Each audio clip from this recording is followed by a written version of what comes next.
Hi, everyone. My name is Danielle Johnson, and I'm a school psychology graduate student at Brandman University, and I chose today to discuss the culture of poverty. We'll first start by talking about what poverty is, and then we'll talk about some misconceptions about what it's not. And also, we'll end with how do we, as future school psychologists and school counselors, help this population. Let's get started. So, when we're looking at what poverty is, it's described as a condition in which a person is unable to meet basic requirements for well being, such as food, shelter, and clothing. However, I would like to focus throughout this presentation on generational poverty, which describes a family having lived in poverty for at least two generations.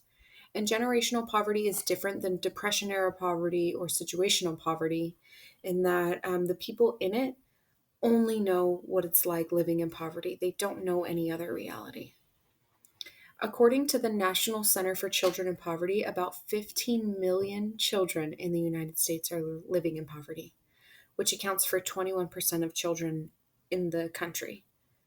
And the basis for this statistic comes from the federal poverty level or federal poverty threshold, which was created in the 1960s by a statistician with the Social Security Administration, and it has been proven to drastically underestimate the needs of an actual family. On average, a family needs an income of about twice as much as the federal poverty level in order to cover basic expenses. So that 15 million huge number is actually an underrepresentation of how many children live in families who cannot cover basic expenses. That number is actually estimated to be closer to 43% of all children in the United States.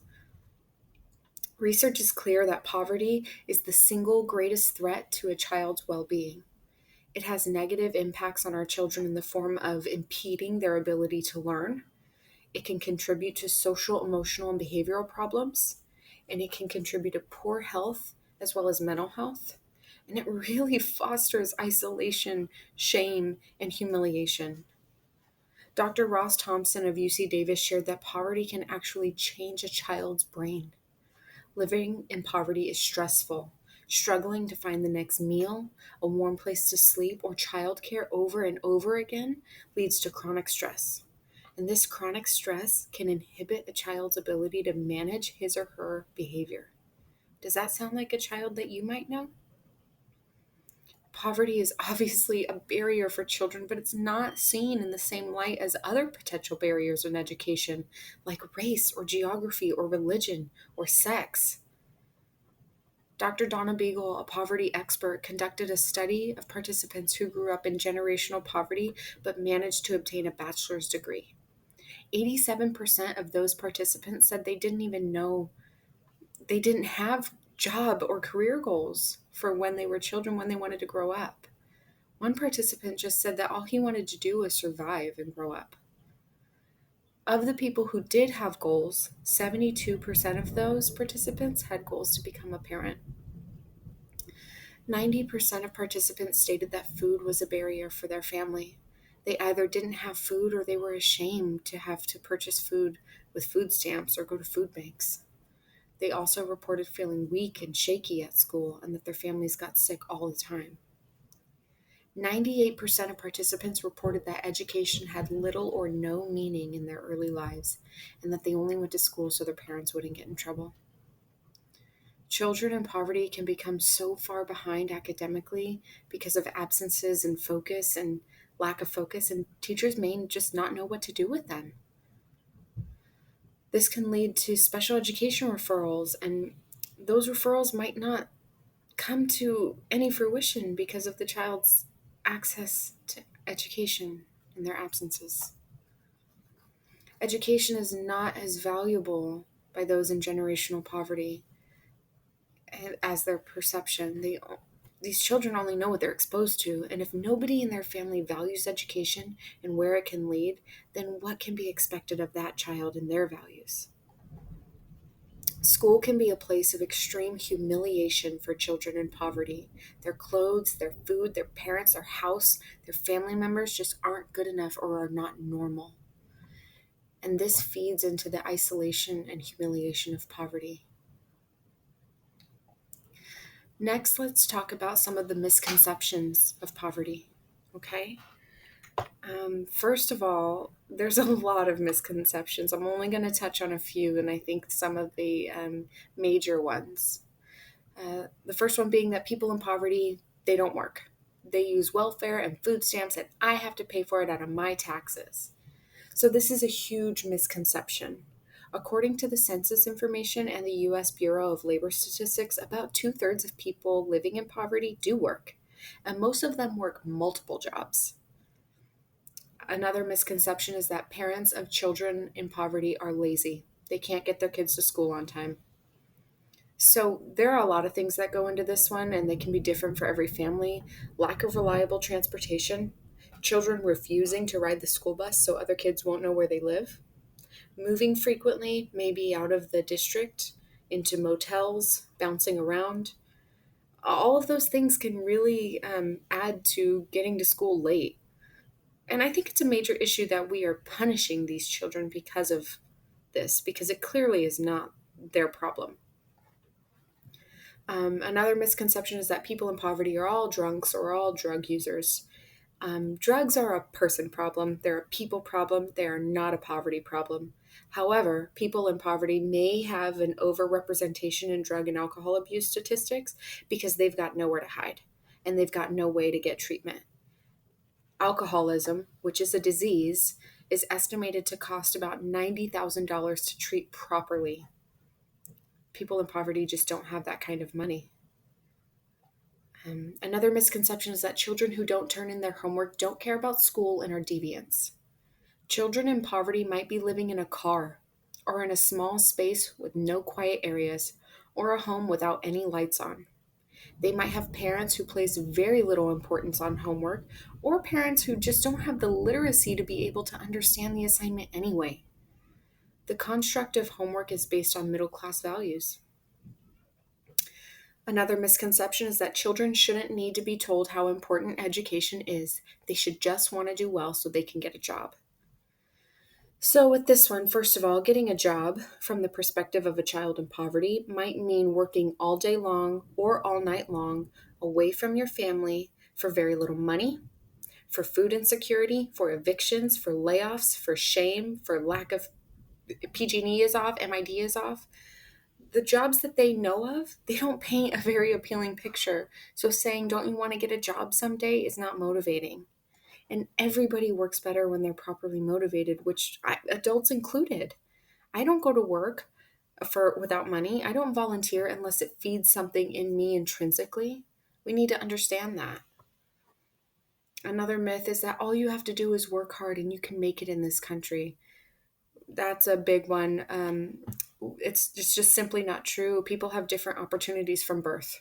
If you're born into generational poverty, you do not have the same communication skills, values, or network as a child born into wealth. However, I do believe that it doesn't mean that children in poverty don't have the same potential for greatness.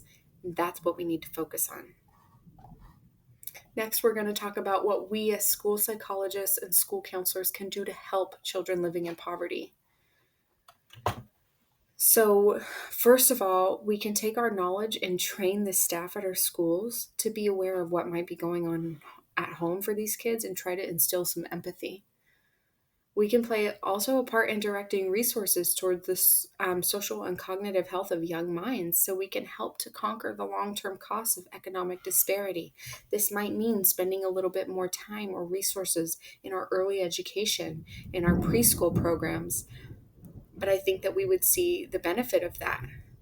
And the quote that I love is that if we were to invest according to what the biology of the brain development is telling us, there would be a lot more investment in children early on.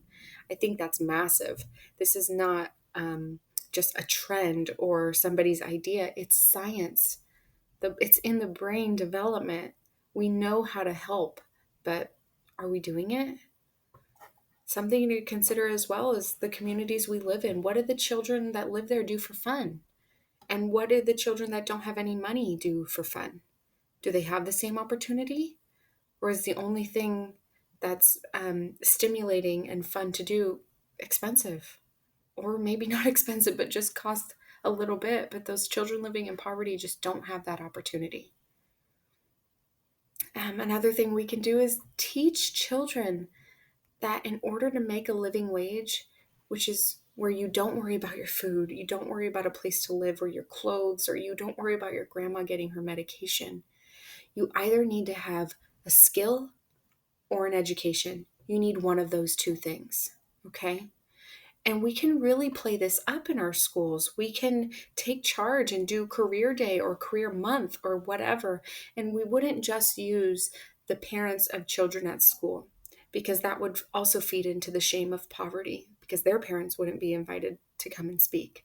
We would invite skilled labor from all around our community: doctors, nurses, lawyers, teachers, principals, as well as people who work in at Gallo, big names around my community. That's somebody I would want to come and talk about what they do every day. And they do have a valuable skill, and how did they get there? I would also say that we need to promote mentorship at our school sites, because children living in poverty need positive allies in the middle class world. We need to be able to instill hope and belief for these children, and a mentor can expand that child's network of support, inform them of important resources, generate trust, and teach new communication styles and behaviors that these children will need to survive in the middle class world of education. Examples of mentorship could be nobody in that child's family has ever applied to college, been to college, or thought of college, and you have, and this student needs help. You walk them through: what is FAFSA? How do I apply? How do I follow up? What documents do I need? And you can really lead them through that process, and that's something that maybe they would have never known was a possible resource for them.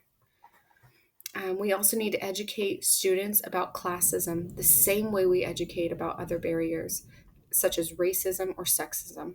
We need to put an end to the shame that our students hold on to due to poverty, because we know it is to no fault of their own. We need to teach students about living wages, food insecurity, and affordable housing when we discuss the causes of poverty. And I think we need to seriously reconsider using tardy slips and homework for younger grades, where children have little to no control of their environments. And lastly, we need to do what we do best: support our students and meet them where they are, and just truly believe in them. I think that when you have a professional at school that cares about you, that cares about your well being, and wants you to do well in life, no matter what that looks like for you, that can make the world of difference, and it can make school enjoyable. And that's our first step to helping these kids. Next, I would just want to show you guys where my resources are at. Um, a, a big resource that I used was Donna Beagle. Um, she is an expert on poverty. She's a wonderful speaker. And if she would be available to come to speak at your school, then I think that that's an incredible opportunity that everybody should try to take. Census information is really helpful for this too. So you can all look through this at your leisure if you'd like. But thank you so much. I hope that this was informative. I hope it was inspiring to you. And my contact information is down below if you have any questions or concerns for me. Thank you.